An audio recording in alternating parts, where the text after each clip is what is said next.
दोन विषयांसाठी मी आज जरा थोडंसं घाईघाईने तुम्हाला बोलवलं, कारण एकूण राज्यामध्ये आपण बघाल तर निवडणुकांचं वातावरण आहे. सगळं सरकार, मग मुख्यमंत्री असतील, त्यांचे दोन सहकारी असतील, मी उपमुख्यमंत्री म्हणत नाही कारण ते संविधानिक पद नाही आहे. गावागावात किंवा जिथे जिथे निवडणूक आहे तिथे जाऊन मतं मागतंय. आणि या प्रचाराच्या दरम्यान कधीही नव्हता तेवढ्या या निवडणुकांमध्ये, या खरं स्थानिक पातळीवरच्या निवडणूक आहेत, या निवडणुकांमध्ये पैशाचा धूर दिसताना दिसतो. आज सुद्धा सामनाचा अग्रलेख आपण वाचला असाल, त्याच्यात देखील याचा उल्लेख केलेला आहे.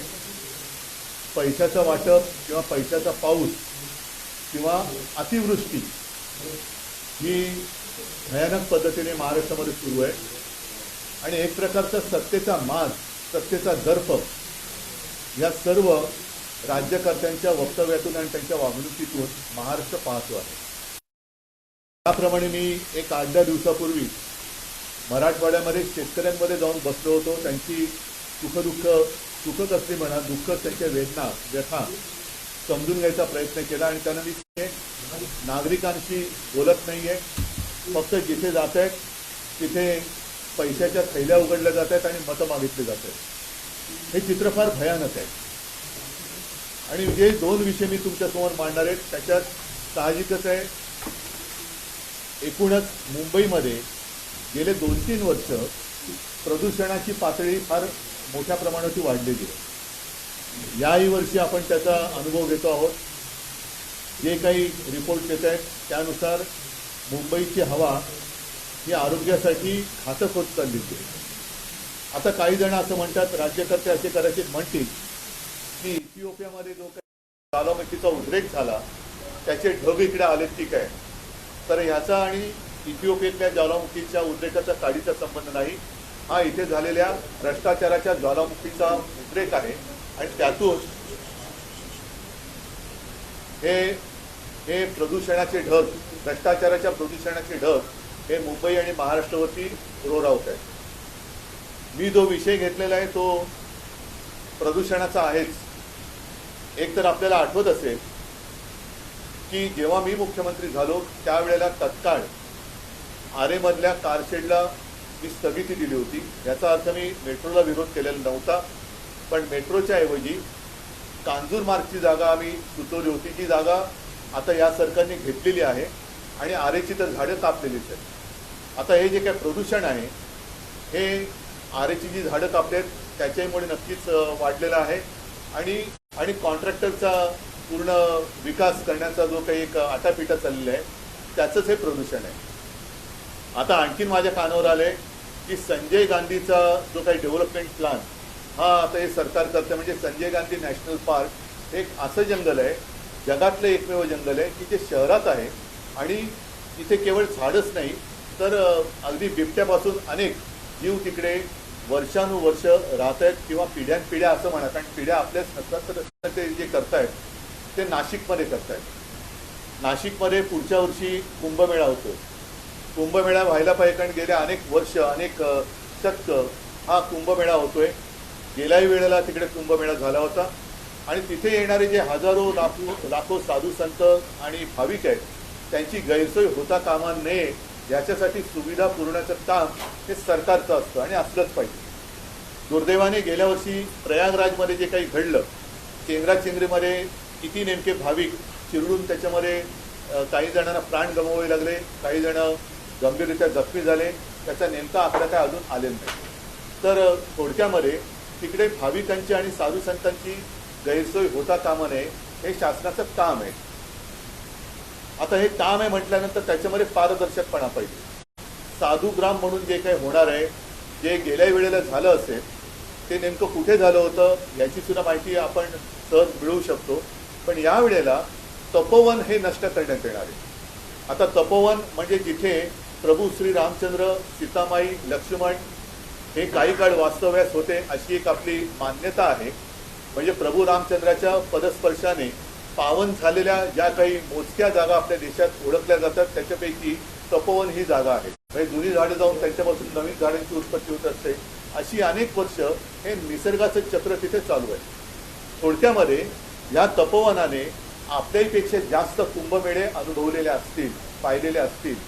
आणि मुख्य म्हणजे या तपोवनामध्ये जे काही साधुग्राम म्हणून करण्यात येणार आहे, त्या साधुग्राम करण्याला आमचा विरोध नाही आहे, पण तपोवनात करण्यात येणार आहे त्याला मात्र आक्षेप आमचा आहे. याचं कारण ही झाडं कापली जाणार आहेत. मग प्रभू रामचंद्राच्या पदस्पर्शाने पुनीत झालेली ही भूमी तुम्ही तिकडे आता चालेल, मग तिकडेच जर जागा रिकामी असेल तर तिथेच साधुग्राम का नाही करत?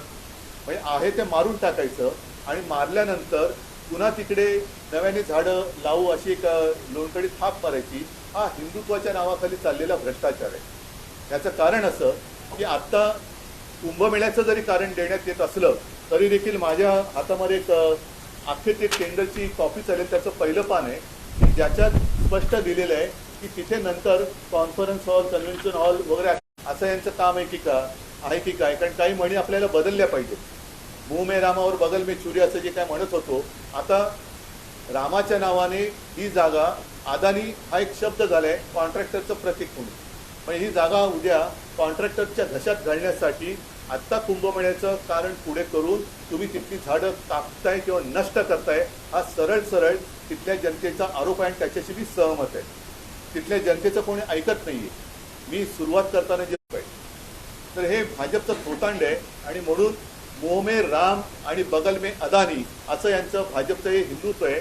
ज्या मुंह में राम आणि बगल में अदानी ह्या हिंदुत्वाला आम्ही तरी मान्यता देऊ शकत नाही. तर हे आणून पाडलं गेलं पाहिजे. नाशिकच्या जनतेसोबत मी तर म्हणेन केवळ हा आता मी मुंबईत का विषय घेतोय, नाशिकमध्ये होत आहे, माझं काय जात आहे नाही, मुंबईने भोगलंय, नाशिकची वेळ आता दुसरी आहे, असं सगळीकडे होत जाणार आहे. त्याच्यामुळे हा केवळ एका शहराचा विषय नसून हा संपूर्ण राज्याचा विषय आहे. तिथे सर्व निसर्गप्रेमीच नव्हे तर आपल्याला पुढे श्वास घ्यायला कसा त्रास होणार आहे याची जाणीव ज्यांना झाले त्यांनी सगळ्यांनी याला विरोध केला पाहिजे. परत एकदा सांगतो, आमचा विरोध हा कुंभमेळ्याला नाही, साधुग्रामला नाही, मात्र त्यासाठी की हजारो झाडांची कत्तल हा शब्द मी वापरतोय, कत्तल करून सरकार आपल्या पदरी पुण्य पाडून घेण्याचा एक केविलवाणा प्रयत्न करण्याचा देखावा निर्माण करते, त्याला आमचा विरोध आहे. हा एक विषय झाला.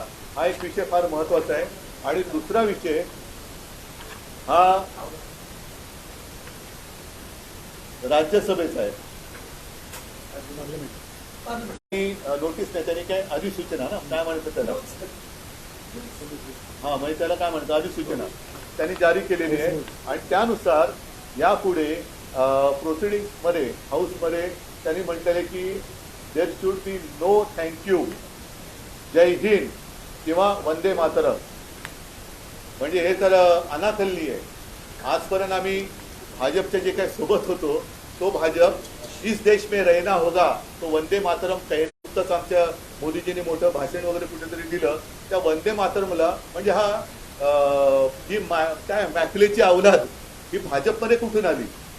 वंदे मातरमला विरोध करणारी मॅकलेची अवलाद ही मोदींना विचारलं पाहिजे की अवलाद तुमच्यामध्येच आहे की जी वंदे मातरमला विरोध करते.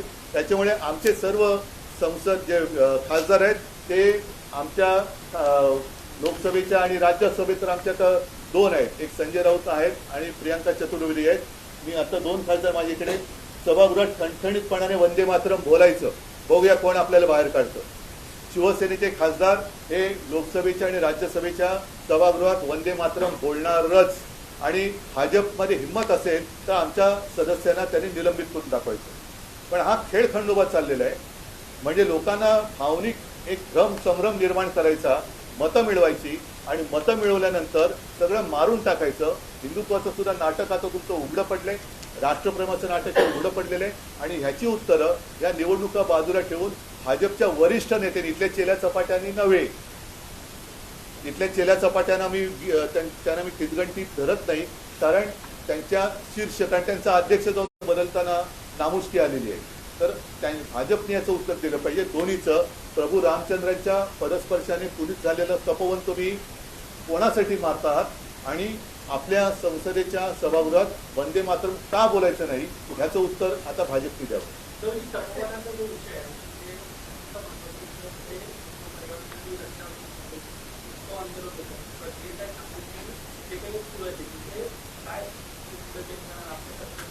नाही, मला पहिलं याचं उत्तर पाहिजे. हे उत्तर मी एवढ्यासाठी बोलवलं की हे महाराष्ट्रातल्या कानाकोपऱ्यात कळू द्या की भाजपचा ढोंगीपणा काय आहे. नुसते पैसा फेको आणि मतं मिळवा, पैसा फेको तमाशा देखो, तसं पैसा फेको और वोट ले लो, हे जे काय त्यांचं चाललेलं आहे हा तमाशा तर खूप झाला. हे पैसे सुद्धा जनतेच्या खिशातले आहेत, पण ज्या गुरबीमध्ये हे वागतायत आणि वागताना ते वागतायत, पण वरती हिंदुत्व आणि राष्ट्रप्रेमाचं जे काही ढोंग करतायत हे ढोंग किती काय त्याला वेगळी आहे ते ह्या दोन गोष्टीत मी दाखवलेलं आहे.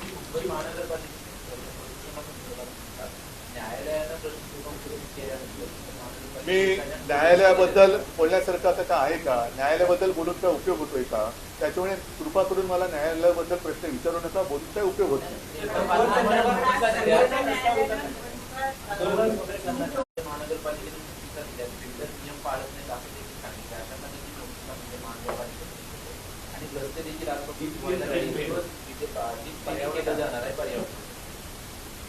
पहिलं त्यांचा भ्रष्टाचार स्वच्छ करा. हे वरवरची मध्ये त्या दिल्लीमध्ये दाखवलं होतं ना, ते फवारे मारत बसलं ते, म्हणजे पाणी सुद्धा वेस्ट, पाण्याचा सुद्धा अपव्यय आहेतच त्याच्यात.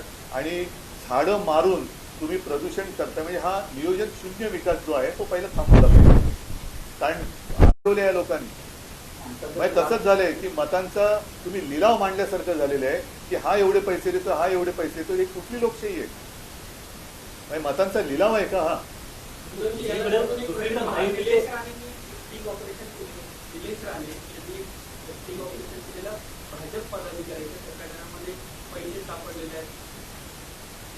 हो, मग तेच मी बोलतोय ना की ही सगळी पैशाची गुरबी आता उघड झालेली आहे.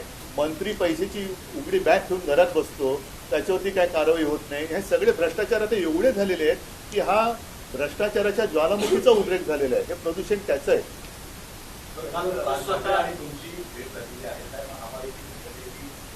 मी आज जो विषय बोललो तो महत्वाचा आहे, त्याच्यामुळे मला वाटते दोन विषय मी मांडले, त्याला आपल्या माध्यमातून जनतेपर्यंत आपण पोहोचवं. भाजपच्या समजदार नेत्याकडनं मला त्याच्यावरती उत्तर अपेक्षित आहेत. कोणी आंडू पांडू बोलेल तर त्याला मी काय उत्तर वगैरे काय देणार. हो, मी आज तर बोललेलो आहे आणि आवश्यकता लागली तर आम्हाला रस्त्यावरती उतरावं लागेल. पण प्रत्येक वेळेला रस्त्यावरती उतरूनच जर का न्याय मिळणार असेल तर निवडणुका घेऊच नका, रस्त्यावरती उतराने न्याय मिळवा असं एक तुमचं घोषवाक्य करा.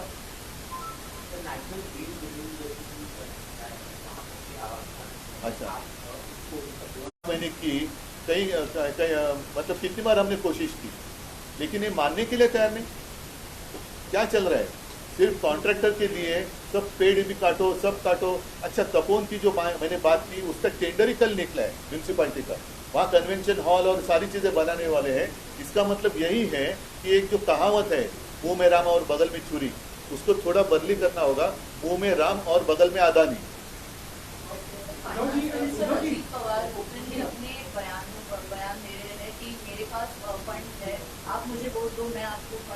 वही तो मैं कह रहा हूँ ना, अजित पवार जो फाइनेंस मिनिस्टर है उनको उप मुख्यमंत्री में नहीं मानता क्योंकि वो संविधानिक पद है नहीं. अर्थमंत्री कहते हैं कि मेरे पास तिजोरी है. चंद्रकांत पाटिल कहते हैं कि तिजोरी वाला मालिक तो हमारे पास है. दूसरा दाढ़ी वाला वो तो पूजा पे बैठा है दाढ़ी अपनी, तो उसके हाथ में क्या है वही उसको पता नहीं चल रहा है. पैसे की इतनी मस्ती आज तक महाराष्ट्र ने कभी देखी नहीं थी.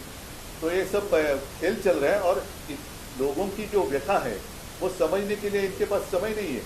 प्रचार के लिए घूम रहे, हेलीकॉप्टर से घूम रहे, सब घूम रहे, वोट मांगने के लिए घूम रहे. लेकिन जिन्होंने वोट दिया है उनकी कुछ सुख तो है नहीं, दुख ही है, व्यथा है. उसके बारे में क्या है? मैं खुद जाकर आया, ये क्यों नहीं जा रहे? जैसे मैं जाकर किसानों में बैठा, इनमें से किसी की हिम्मत क्यों नहीं होती जाकर वहाँ बैठने की? महायुतीचे सर्व नेते प्रचारात असताना महाविकास आघाडी महायुति के भीतर और भी चीजें सामने आ रही है. भारतीय जनता पार्टी और शिवसेना के एकनाथ शिंदे के देश के नेता एक दूसरे के स्कैम रिपोर्ट कर रहे हैं. संतोष कांगड़ा ने 50 करोड़ दिए, इसके साथ मिले. क्या कार्रवाई कौन करेगा? कौन है? आरोप भी वही करते हैं और खुद ही क्या जजमेंट भी वही देते हैं. फिर कोर्ट का काम क्या है? बीजेपी के प्रदेश क्या कह रहे हैं कि 2 दिसंबर तक हमें स्थिति कायम रखनी है, उसके बाद हम जवाब देंगे. मतलब यूज एंड थ्रो. अभी वो थ्रो करेंगे तो कितने दूर तक जाएगा पता नहीं। संजय सिरसाट की और अजित पवार की उपयोगिता खत्म हो गई है बीजेपी नहीं, आज जो मैंने दो मुद्दे उठाए, एक तो बीजेपी का झूठा हिंदुत्व और झूठी देशभक्ति। जैसे मैंने कहा तपोवन की बात तो मैंने कही, लेकिन जो पार्लियामेंट की अधिसूचना आई है कि अब संसद भवन में वंदे मातरम नहीं कह सकते, ये कौन सी बात है? किसका दिमाग है इसके पीछे? और एक समय तो ऐसा था कि ये बीजेपी वाले तो चिल्ला चिल्ला कर कहते थे कि इस देश में रहना होगा तो वंदे मातरम कहना होगा। तो मेरे सांसद तो वहां जाकर वंदे मातरम कहेंगे, अगर बीजेपी में हिम्मत है तो मेरे सांसदों को बाहर निकल कर दिखाएंगे, और अगर नहीं तो ये चीज जिसने की है वो कौन है उसको निकालो बाहर, भेजो ना उसको। उन्हीं की प्यारी भाषा कुछ होती ना कि उनको भेजो पाकिस्तान ना अभी फिर। तो ये बीजेपी का दोहरापन है, और मराठी में तर बोलतात ना ढोंगीपणा आहे यांचं। इतका नाही हे हिंदू है नाही ये देशप्रेमी है। धन्यवाद। नहीं ठीक है, चलो बात में इसके ऊपर करेंगे। ये दो विषय महत्वपूर्ण हैं, और फिर से एक बार सब लोगों को मैं धन्यवाद देता हूँ। आपके माध्यम से मैं पूरे राज्य को ये जानकारी देना चाहता था। Thank you. जय हिंद, जय महाराष्ट्र, वंदे मातरम।